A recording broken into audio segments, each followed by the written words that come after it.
Halo semua, apa kabar? Jumpa lagi dengan saya Erwin Spandi dari Winstocks Indonesia. Bagaimana trading di akhir minggu kemarin? Ya, IHSG-nya seperti memperlihatkan sinyal kurang bergairah ya. Terlihat dari transaksi yang walaupun besar tapi masih bukan net sell. Nanti kita akan bahas di market review. Tapi di akhir pekan ini saya mau bahas salah satunya adalah isu yang sedang terjadi di bursa ya, di Wall Street.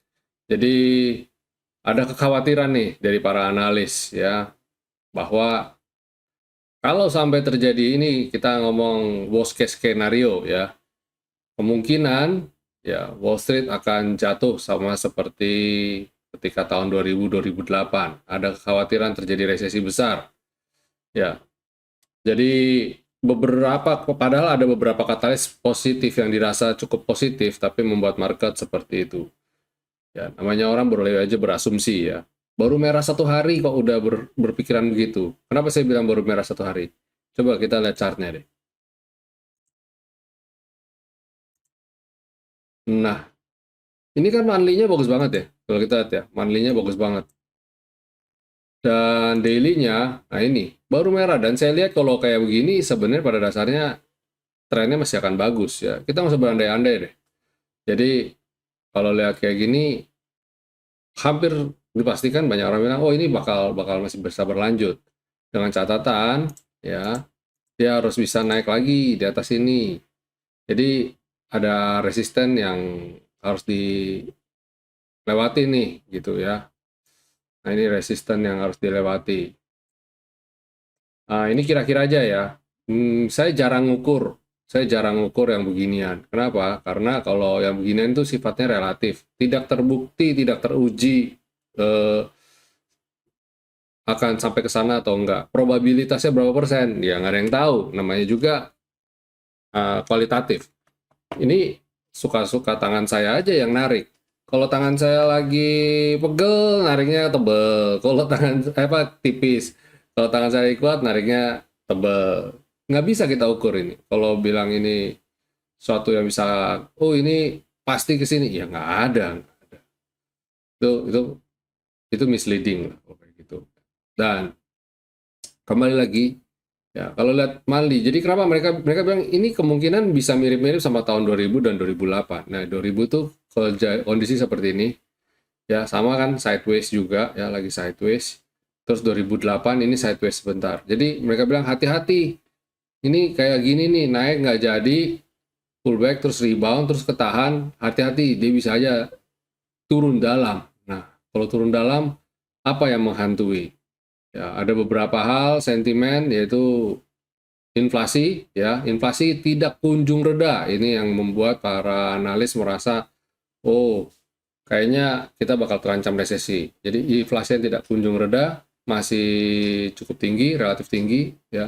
Dan kemudian suhu geopolitik yang kayaknya juga nggak bakal reda, dan Rusia mengancam perang nuklir dan sebagainya. Ini yang membuat market jadi sepertinya katalis positif apapun itu tidak terlalu dihiraukan. Itu artikel itu mengatakan seperti itu ya. Nah, kalau saya bilang sih enggak lah ya. Ya bukan, kita kita keep thinking positif aja.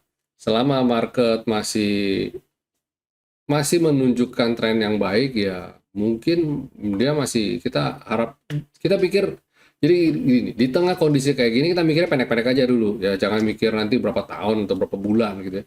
Kita mikir mingguan deh, week by week gitu aja, minggu demi minggu kita jalani. Ya kalau weekly memang dia udah di resisten ya. Jadi kalau dalam beberapa waktu dia koreksi, jangan kaget. Nah, kalau dia koreksi ya ke area inilah. Nah, itu pada dasarnya masih oke. Kalau udah tertahan di area skyline ya berarti tren masih menunjukkan tren yang positif ya. Dia masih bisa bisa lanjut lagi. Jadi santai aja, tetap tetap stay cool aja. Bagaimana dengan S&P 500? Sama, S&P 500 malah di weekly-nya masih keren, dan di daily, pantesan. Ini kalau kayak gini koreksi wajar lah gitu ya. Jadi kalaupun ada koreksi ya koreksi wajar. Saya rasa masih cukup oke ya. Nah, ini dia masih oke kok. Terus Nasdaq bagaimana? Nasdaq pun sama ya.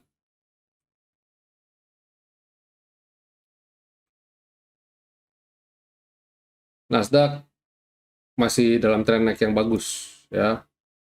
Ini kalau koreksi wajar ini. Nasdaq kenapa dia kayak begini? Ya karena potensi AI yang bikin ini ya, AI yang bikin dia naik turun kayak gini. Dan lebih banyak naiknya lah ya. Jadi harusnya sih sebenarnya masih cukup oke ya kalau kayak gini. Ke depan bagaimana? Minggu ke depan apa yang kita antisipasi? Oke. Dalam 1 minggu ke depan yang bisa kita antisipasi adalah coba lihat composite. Nah, 1 minggu ke depan kita antisipasi market pada dasarnya masih bergerak sideways ya. Ini tadi saya baru benahin chart weekly, chart composite. Composite saya chartnya lagi nggak bagus. Jadi saya perbaiki. Jadi mohon maaf. Nah ini dia punya ada resisten ya, kira-kira sekitar ini. Dan seperti saya bilang tadi ya, transaksi besar akhir minggu, akhir pekan 12T, tapi asing bukan net sell, minus 788,3 miliar. Jadi harusnya kalau lihat animo ya, kalau lihat kondisi kayak gini, transaksi cukup besar harusnya masih oke ya, walaupun asing bukan net sell. Tetap fine, tetap aman sih ya. Tetap relatif lebih aman. Dan coba kita cek sektoralnya deh. Kalau lihat weekly-nya bagaimana, Lik? Oh, weekly juga masih sideways. Kalau kita ukur bottom-nya, dia masih bergerak di area bottom.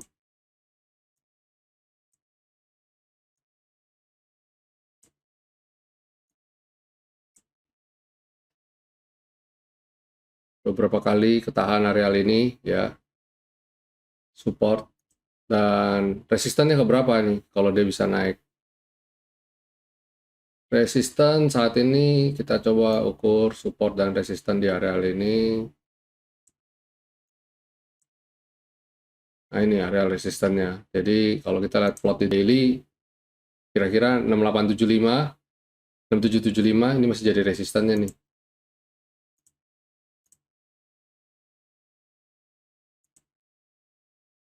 Ya, ini jadi resisten.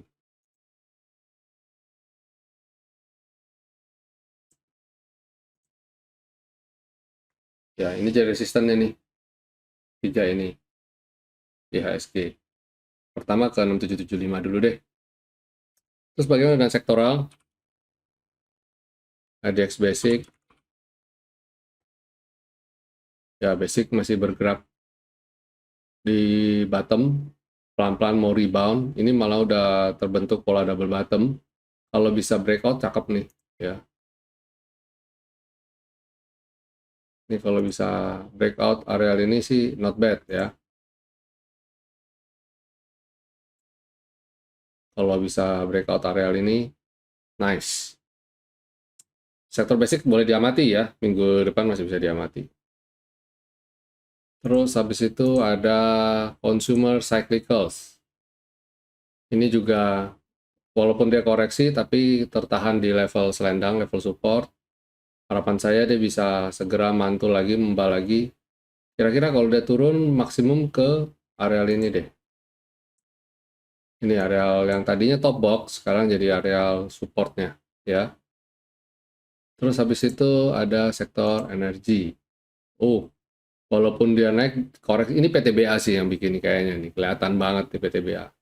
PTBA saya sempat kemarin waktu itu hari Jumat sempat ketemu dengan nasabah lagi. Ada yang ini juga minta saya ngobrol sama saya. PTBA saya bilang sell on strength, saya juga sudah jualan kemarin di 3.900-an something. Terus seroknya di area berapa? Saya bilang sih area serok saya di sekitar 3.700, 3.800. Kemarin nyampe 3.800.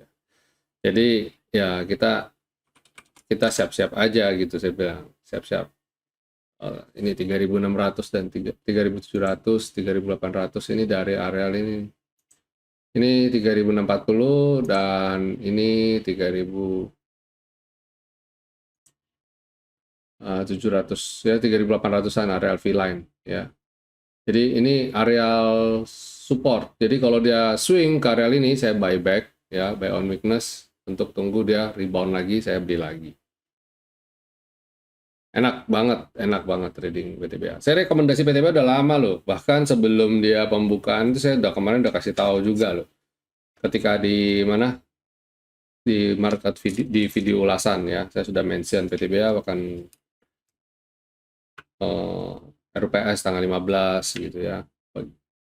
Udah mention juga. Ya. Selamat yang cuan dari PTBA. Consumer. Ya, consumer cyclicals. Terus energi, sorry. Energi.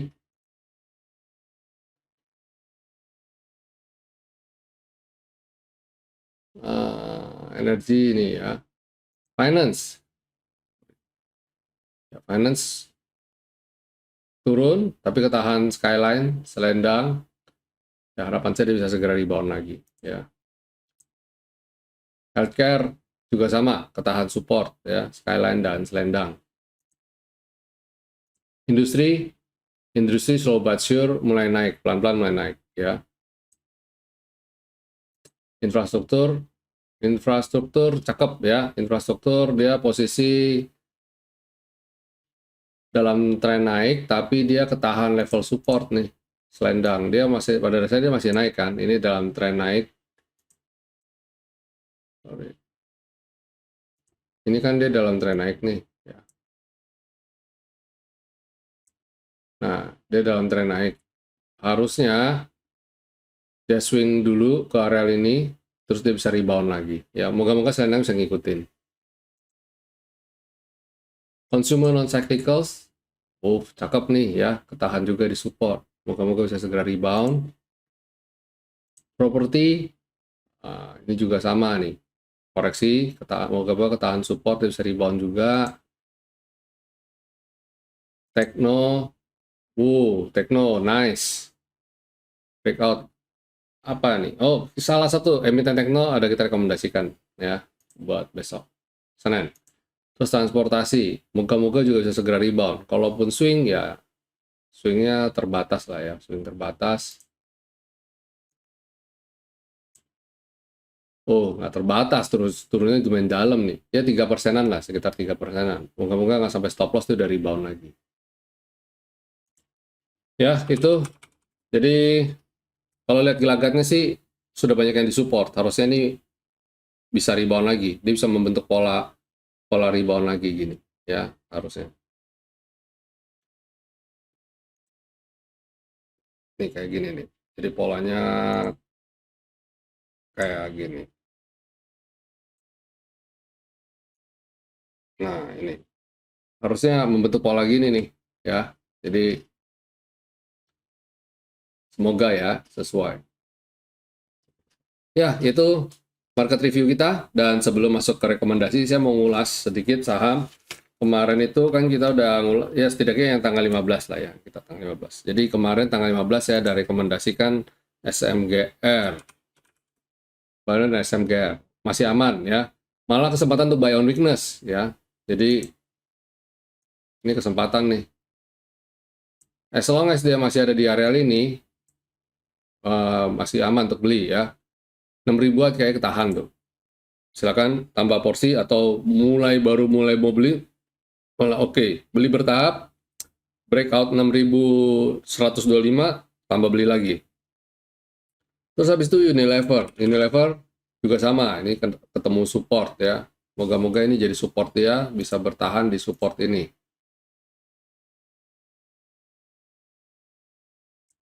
Moga-moga ketahan di support ini ya. Habis Unilever ada Barito. Nah, Barito kemarin akhirnya naik ya. Ya, nggak usah diulas lah, Barito. Terus Friend ternyata masih sideways, tapi transaksinya besar, dijaga. Malah enak nih beli ini. Kenapa?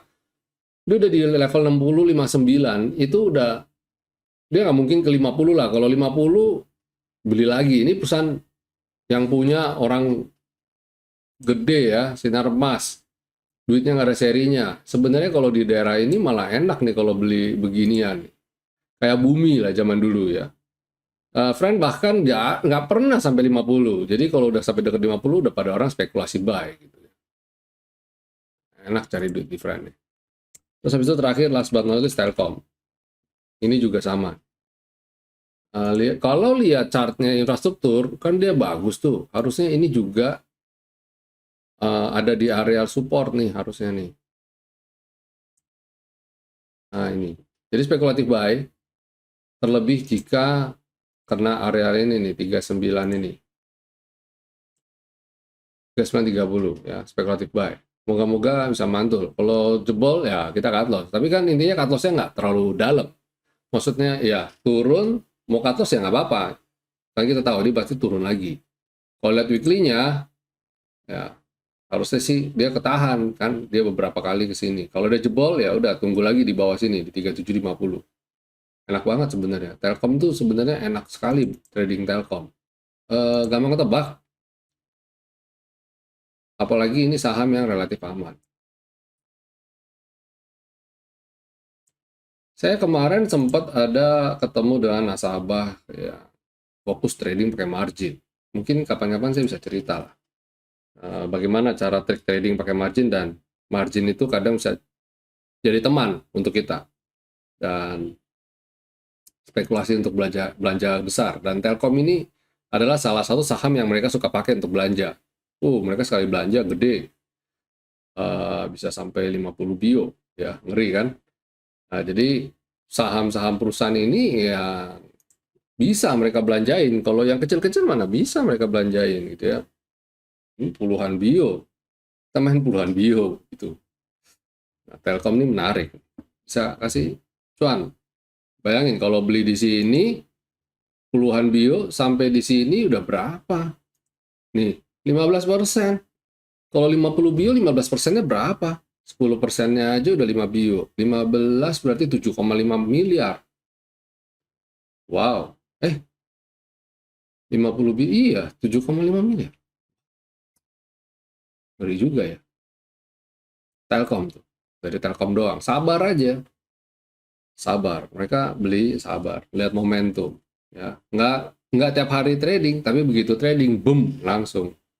PTBA mereka juga masuk. Ikutin rekomendasi saya. Makanya mereka kemarin ketemu saya. Minta audiensi. Wah, mereka terima kasih banget dapat dari PTBA. Around 30% lah. Kalau mereka kemarin jualan loh ya. Mereka juga nggak mau ambil dividennya. Nanti kapan-kapan ngobrol lah. Kita cerita-cerita soal margin. Tapi saya tidak dalam video begini ya. Ngobrol offline. Oke, itu ulasan kita untuk perdagangan tanggal kemarin ya, yang 15 kemarin. Dan kita untuk tanggal 19 Juni bagaimana? Apa aja yang bisa kita rekomendasikan untuk teman-teman? Ya. Pertama adalah MTech. Wah, MTech nih breakout disertai dan volume yang besar. Ya, kalau besok dia bisa lanjut lagi, langsung beli aja. Tapi kalau dia swing dulu, juga beli lagi. Oke, MTech. Habis MTech ada Cepin. Cepin juga menarik ya. Ini juga sama. Pullback, rebound. Nice. Kalau breakout, cakep nih. Nah, saya jadi ingat cerita. Kemarin ada yang cerita kalau Cepin, big bossnya malah, atau bukan big boss ya, petinggi Cepin malah cut loss. Kita kalau ngerti teknikal, malah bagus dapat kesempatan ya. Jadi mungkin harus ngobrol lah sama kita itu. Direktur Cepin atau siapalah itu, siapalah. Ini malah jangka pendek malah nice. Dan ini lihat tuh, weekly-nya. Cakep ya. Itu cepin. Kalau kita temannya Java bagaimana? Boleh, saya senggol dikit Java. Oh, Java masih menarik nih Java nih. Silakan ya. Ini kalau breakout ini juga nice nih Java. Masih jauh, perjuangan masih jauh. Silakan atur strategi. Terus habis itu buka. Nah ini yang saya bilang salah satu emiten tekno yang menarik untuk dia ini dipantau dengan volume yang tinggi. Dia breakout ya, udah breakout downtrend. Jadi harapan saya kalau udah breakout downtrend ini target ke level-level ini dulu aja. Level ini sama ke level ini. Nah, udah kesini dulu aja nih, bisa nggak nyampe ya. Habis buka ada Ali. Ali juga ini kalau lihat weekly-nya ini downtrend berat dan dia udah mulai mantul. Nah, ini target saya nggak usah muluk-muluk, ke sini aja dulu. Ya, ini segini juga 8%, 9%. Lumayan. Itu Ali, 10% bahkan. Wow. Nyampe nggak ya? Aku jadi takut sendiri kalau terlalu gede. Sekarang kalau lihat target tinggi itu saya malah agak ngeri-ngeri sedap ya. Ya 7% ya ke sini aja 8175 dulu deh. Atau mungkin lebih konservatif lagi, nutup gap dulu deh. Sampai ke gap ini 6% sampai 7% lah kita target kita ya. Kalau udah bisa sampai sini ya udah cukup. Enough.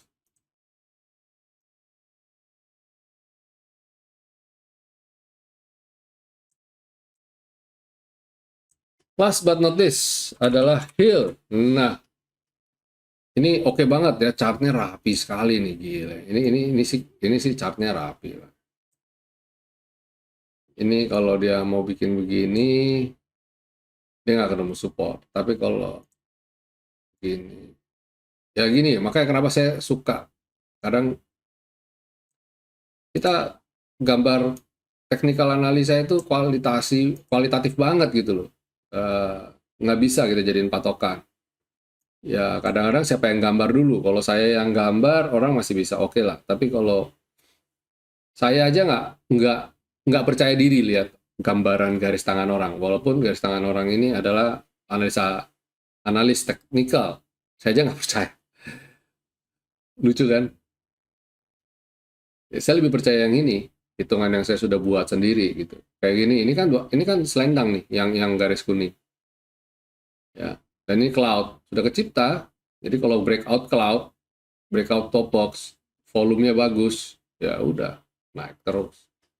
Enak trading dengan ini, dengan apa namanya, kuantitatif.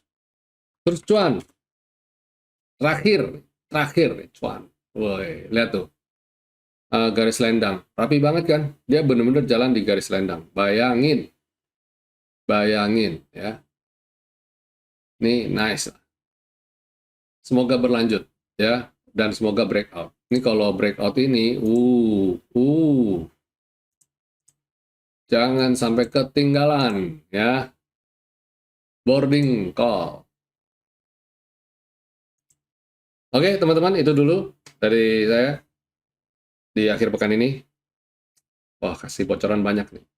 Kasih ulasan juga banyak. Semoga apa yang saya berikan bisa jalan ya besok di hari Senin. Oke, sampai jumpa semuanya. Stay safe, stay healthy, and God bless you all. See you.